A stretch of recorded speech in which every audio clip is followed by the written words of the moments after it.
All right, folks, what's going on? Welcome to No Pad, No Pencil, Baltimore Ravens Talk, where me, named C, and my boy Hazel here, What's up? going to give y'all the real deal on Baltimore Ravens. We also want to talk some other football stuff in general, but the idea at the end of the day is we cutting out all the cut cards, no favoritism. We speaking, nothing but the truth of our opinions, and also would like to hear the opinions of our viewers at the end of the day. It's a free form radio. You know what I mean? Leave a comment. Gotcha. All right. So we're going to start things off today. We just want to talk about some things that we noticed about the Ravens. One of the big things that we heard from last week's game when Lamar ran up the field and tore up the Seattle Seahawks. Yes, indeed. Yeah, he gave them boys the blues. But we heard a lot of talk about Lamar Jackson's sustainability, whether or not it would work. And so Hazel, one of the things that I really wanted to, I was talking about was I was watching on First Take, All right. where Michael Whitlock was speaking. Jason Whitlock. Jason Whitlock. Right. Okay, Jason Whitlock, whatever his name is. Right. That's my man. That's my man. I like it. Okay, what is it? Whatever. But Jason Whitlock was talking about the sustainability. This is before the Seahawks game, mind you. The sustainability of Lamar Jackson and how his running game will not allow for him to be successful in the long run. My thing is, why not? He's not taking no big hits. He's literally the most dominant player in the NFL. We never seen nothing like this. Right. I think he can keep going as long as he pick his spots and nowhere to fall on the field. Right. As long as he's not taking a big hit, Lamar can do this all season long. Right. Like I keep telling everybody, we ain't never seen nothing like this before. This kid is dominant. This season so far, the way he doing, he look like the Michael Jordan of football, man. The Michael Jordan of football. I got Hey, you. man, he taking over games. So look, yeah, I 100% agree with you. I 100% agree with you. I think he can be perceived as the Michael Jordan of football. Maybe not right 100% now because he's still a little new. He's gonna have to learn some things here and there. But nonetheless, yeah, definitely he's gonna grow into his position. My standpoint on what really kind of bugged me about Whitlock and just in general, all these dudes that keep talking about Lamar and how he's not, how his play style isn't sustainable is what you always say to me, off camera, before we started doing this show. Right. Lamar and the Baltimore Ravens are sticking to the originality of what football is. They taking it back to the basic, and that's running the ball. Purest form of football. The purest form of football, man. So when football first started, the main thing was running the ball, running it down people's throat. This whole passing attack game, this air raid thing that a lot of these teams are running nowadays, I personally feel like that won't be sustainable because what's happening, and you can see examples of it with people like Kyler Murray. Although, Kyler Murray is now growing into his position, but let's keep it real. I don't feel like Kyler Murray is ever going to end up winning a Super Bowl, right? I don't think he's Super Bowl quality because of the play style that they do. A lot of their games are going to always be close or playing behind the ball because he out here throwing 50-something passes, and the guy just started playing in the NFL. Well, the history of football tell you that style is not conducive to winning a Super Bowl. There's only two teams that won playing that style, the Colts and the Saints. What other team has won the Super Bowl throwing the ball 30 to 50 times a game? I sit here and wait. The closest team we had was Atlanta, and look where they ended up when they stopped running the ball. Yep, they lost it in the second half. The history of football tells you run the ball, you have the possession of the clock, right, and you will win the game. Football's a simple game. Right. I don't know why these coaches is thinking I got to throw the ball 30, 35, to 55 to 60 times a game. It don't make no sense. Yeah, it doesn't make any sense. So, with Lamar and his ability to not only pass the ball, because people always want to question his throwing ability, right, and the boy got touched. Man, we obviously see that. The boy got touched. I've been telling people for 3 years at Louisville. I was like, the boy is doing for 50-96%. What else could you ask for your The boy got touched. So if you're telling me that the guy can throw the ball like a NFL quarterback, as they always want to say, right, quote unquote, he can throw the ball like an NFL quarterback, but then he can also run the ball like an NFL running back. To me, that in itself, and also, again, understanding that running the ball is the purest form of football. When a team has to defend against the run, especially late in the game, and in the back end of the third quarter or in the fourth quarter, teams are tired and they just keep getting beat down by those big offensive linemen, and you just keep getting 5-yard gains, 4-yard gain, 7-yard gain, 20-yard game. It breaks the will. And so if you're telling me that this guy can master the run and he can grow into mastering the pass, and I'm not taking anything away from his pass, saying that he can master the pass. I don't think Lamar is at a point where he mastered the pass yet. But I do think he's a good passer. His play style is going to end up leading him into a possible Super Bowl. Oh, with this team right now, even though we lack the weapons, they can make it to the Super Bowl. All we need Lamar to do is complete 20 to 25 passes a game to keep a defense honest. But the main thing with this Ravens team, Hollywood has to play. Hollywood Brown has to play. We need a deep threat. If he don't play, I say at least make a couple attempts with Boykin or Robinson. Deep ball, just jump balls to keep the defense honest. Right. 1-on-1. I mean, even if you got to force it, just force it deep even if you don't complete the pass. Just let them know, I can go deep and take the top off of defense. Right. That's it. Right. Because one thing that we did notice in the game, not only just the Seattle game, but a few others where Brown didn't play, but receivers just couldn't get open. Well, that's been the Ravens' biggest problem for the last 20 years. Michael Jackson, Dirk Alexander, where y'all at, yo? Where y'all at? Call Ozzy, man. I know, man. But yeah, we always have wide receiver problems. But I think, you're right. I agree 100%. Having Marquise Brown on the field, does kind of add in an aspect that keeps the defense. But this goes to everybody on the little Twitter thread, Johan and everybody. Put Jaleel Scott in the game. Let's see what he got. Everybody clamoring for the young boy. Put him in the game and see what he got. Jaleel Scott? Yeah, he on the practice squad. Young boy that got drafted like 2 years ago. He 6'6". Yeah, he had a decent preseason. Right. But it's preseason football. I mean, but it don't hurt to try what we got. I like Roberts, man. Yeah, but as you can see, what is he doing so far? I mean, and Boykin, I like Boykin too. The problem I think just with Boykin, he got to keep in mind it's his first year. But I don't want to put that label out there. But Boykin look kind of soft. I get what you mean. I mean, let me ask you this: do you mean soft as far as route running ability, or soft as in he's scared to catch the ball in traffic? Scared to catch the ball in traffic. I'd see in that regard. I don't agree with that.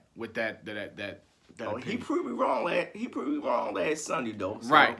And that's why I say that, because the boy can obviously catch. Right. I just think he's, and you can use the word soft. I'm gonna use the word lack confidence in his route running ability, playing against these NFL cornerbacks and stars, that I think he don't know how good he actually really is. Well, the Raven wide receiver coach said they put too much on his plate. So that's what I'm saying. Yeah, he's still a rookie. Right, I think they kind of knocked down his confidence a little bit, putting too much in him going out there and not being able to perform it the way that they may have wanted him to. Right. You know what I'm saying? I like Boykin, man.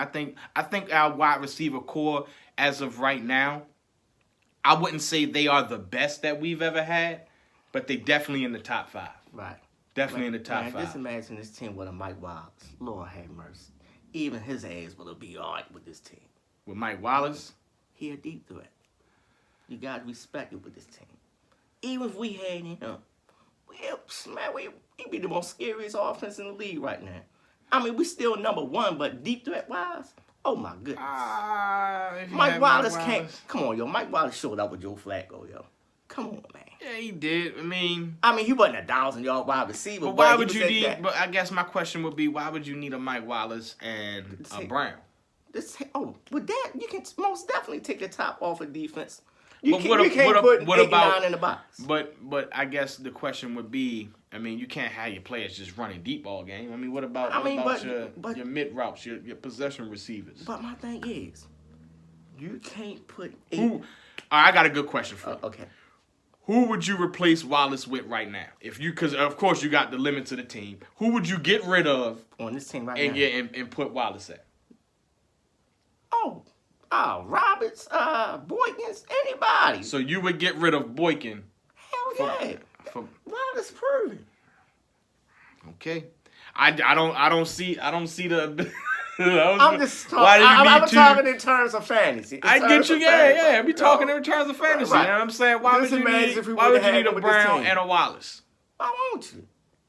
Who's going to catch passes on the middle? That's like saying, Mike Wallace.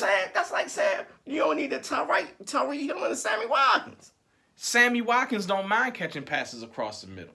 Sammy Watkins, I believe, actually, I would consider him more of a possession receiver than a spread receiver. You still got two speed demons on the end. Yeah, okay. Sammy Watkins is decent in speed. He got world class speed. That's he's decent in speed. But I'm talking in regards to route running ability. Mike Wallace isn't really a good route runner. Hence why he switched from team to team. If Lamar get out of that if Lamar got to scramble around, all that route running shit don't make no sense. But you notice Lamar don't do a whole bunch of scrambling around. Lamar is moving and going.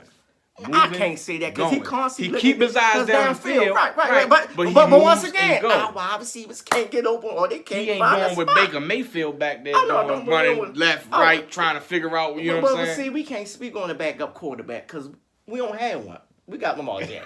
Like I say, Baker Mayfield's that's another subject. Right. I get you. So I mean, yeah, it's a. I don't know, man. I don't agree with the whole thing. I think Mike Wallace is cool, but we just talking in terms of fantasy. Anybody than what we have until they build this offense and put the weapons around Lamar, it's gonna be a constant struggle. And another thing, you think we asking too much of him? Do we ask too much of Lamar Jackson? That's the question. And I'm saying, hell yeah, man. We is asking too much from this kid, man. I think we do ask. We ask for too much from Lamar. Well, I won't say we ask. I think we ask a lot from Lamar, but nonetheless, I feel like Lamar Jackson can handle it.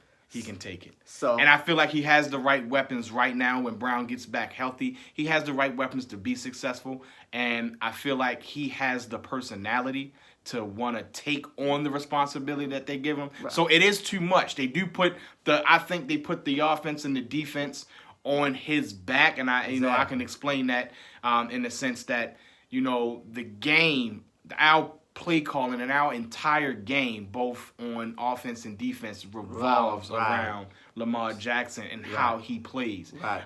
But nonetheless, I think that he takes that responsibility and thrives in it. So I'm going to piggyback on what I heard from OC Gumignon Friday. You think it's lazy coaching, and do you think this coaching staff is the right coaching staff for Lamar? Basically, is Hardball the right coach? Is Hardball the right coach? First thing first, answer, is this lazy coaching, though, from the Raven offense? Nah, I'm not going to say it's lazy coaching. It's not lazy coaching to me. I don't know. Hardball, I'm not a super-duper Hardball fan. I feel like, Hardball, so long as Hardball doesn't do his typical Hardball style, overthinking the game, right. Letting it, trying to control too many aspects. If Hardball just let his players play, which it seems that he's doing it, and DaCosta is almost kind of forcing him. Right. And again, this is from the outside in. It looks like DaCosta's kind of forcing him to have to do certain things. Especially with the analytics. That's not a Hardball. Hardball been here 12 years. We know he ain't an analytic guy, so we already know that's Eric DeCosta right there. Yeah, but I think Hardball, again, as long as Hardball continues to just let Lamar be Lamar, or rather, let the team be the team, let DeCosta do DeCosta stuff, I feel like at the end of the day, Hardball can fit. But I think Sunday, with that 4th and 2, was Lamar taking over this team. Yeah. And that was basically Hardball, let me do my thing. Just Right. stay Look, away. well, if you've seen the video, Hardball asked him, "Do you Right. want to go for it?" Because honestly, I've been saying this since last year. Hardball is the only person that can mess this up with his overcoaching and overthinking. Yeah. You can't. This offense is unbelievable. This is the first time in a long time I've seen the Raven offense like this. Right. Man, it's hard to beat. As long as Hardball stay out of his own way. Right. Like last Sunday, he played it conservative, which I was cool with. But when Lamar went to that sideline and said, "Let's go for it," that was the first time I said that was a good call on Hardball by going for it and being aggressive. Because that Kansas City game, it was no call for us to be aggressive. We were just supposed to take the points. Yeah, we started chasing points, Right. and that one went downhill fast. But yeah, man, I mean, it was also a good sign too, because I think two things last week, kind of made it for me and let me know that Hardball can fit in with what's going on. And this will be real quick. The signing of Peters, bringing that kind of personality to the team, obviously that's not his kind of guy, but he allowed that to come to the team, which I think is a change, a real deep change in Hardball. And secondly, asking Lamar, do you want to go for it? Meaning that he made the right coaching decision in saying we're going to kick the field goal, but he asked his general, do you want to go for it? Do you feel comfortable going for it? And he's like, yeah, I want to do it. Right. So at the end of the day, people, you can leave your comments and let us know what you think, about Ravens and Lamar Jackson's style of play being sustainable. You can also, let us know what you think about, Hardball and the coaching staff in general. Do you think this is the right fit for for Lamar Jackson's play style? And also this nut over here about about Mike Wallace replacing Boykin. I don't agree with it. Hey, He does. It was a fancy ass. I don't know.